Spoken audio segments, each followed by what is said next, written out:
వారింత అసభ్యకరంగా ప్రవర్తించారు.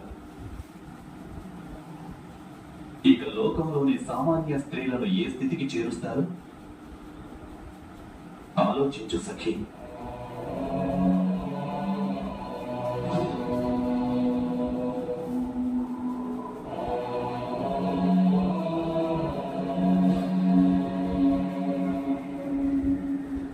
నీ బాధలో లోకంలోని బాధలను చూడు. నీకున్న దుఃఖాన్ని సంఘర్షణగా మార్చుకో. ఒక్క విషయం అర్థం చేసుకో సఖి.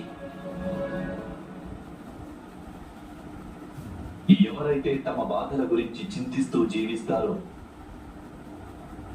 వారు దుర్బలులైపోతారు.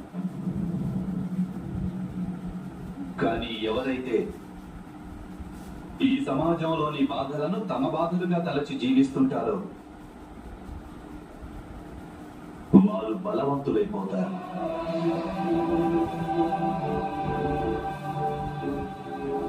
కేవలం తమ బాధల గురించే ఆలోచించడం దుష్కర్మ అవుతుంది. అయితే ఈ లోకంలోని బాధలకు పరిష్కారం ఆలోచించడం సత్కరం అవుతుంది.